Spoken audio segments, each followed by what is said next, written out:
आप नित्यनेम में भी पढ़ते हो, अपने नित्यनेम के अंदर आपको बहुत कुछ विज्ञान है। विज्ञान माने तत्व ज्ञान है, विशेष ज्ञान है। और इस ज्ञान को आप केवल एक रूटीन में पढ़ लेते हो कि हमने ये एक पढ़ना है, प्रतिदिन नित्यनेम करना ही करना है, लेकिन एक व्यवस्था बनाकर नहीं इसको प्रतिदिन करना चाहिए।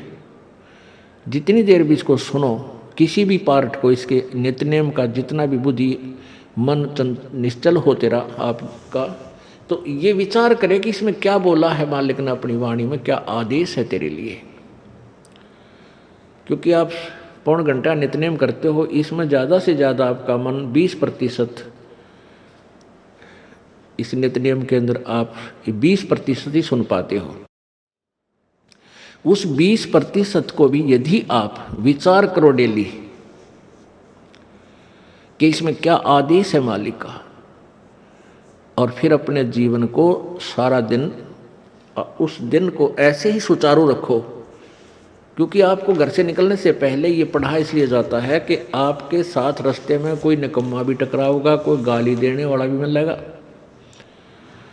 कोई बुंडा भी बोलेगा, कितने कोई आंट भी लावेगा।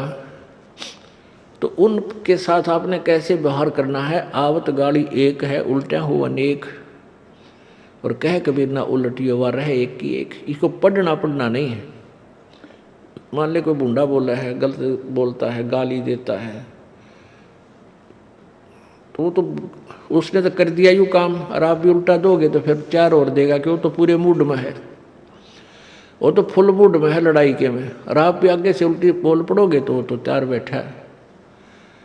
जब बसात क्या उनका मुकदमा रोज कर लेते दिन में। तो कहते परमात्मा आवत गाड़ी एक है, उल्टा हो अनेक, और कह कबीर ना उलटियो रहे एक का एक। और देख आगे कितनी प्यारी बात कही है। गाली ही से उपजे कलह, कष्ट और मौत, मृत्यु तक तो पहुंच जाती है एक छोटी सी गाली। गाली ही से उपजे कलह, कष्ट और मीच, हार चले सो संत है, लाग मरे सो नीच। हम भगत भी हैं, और दूसरा में बुंडा अच्छा बोल रहा है, और उसने मान लिया किसी किस कह दिया, हमने उसका 2 दड़ाक धर दिए, उल्टे भी बोल दिए, फिर वो मारण पर उतारू हो गया, फिर हमने ठोक दिया। हो सकता है आप उसे तगड़े भी हो और अच्छा भी संवार दो, फिर आप में और उसमें कसर के रहेगी। आप तगड़े भी हो और आपसे हल्का आदमी भी आपने बूढ़ा अच्छा बोला है, उसने बालक समझ के, एक अनजान है, उससे बचो। तो इन नित्यनियम करने का डेली हमें जो पाठ करते हैं, इससे ज्ञान यज्ञ तो होता ही है। ज्ञान यज्ञ के साथ हमने समाधान भी इसका साथ पैरेलल करना पड़ेगा, तभी इसके पढ़ने का लाभ है। एक लाभ तो हो गया ज्ञान यज्ञ का, और उसके ऊपर अमल हमने किया नहीं, उसका काम फिर सारा बिगड़ गया। तो कहते हैं ये बातें कहन सुन के नहीं भाई, ये कर पाड़न की है।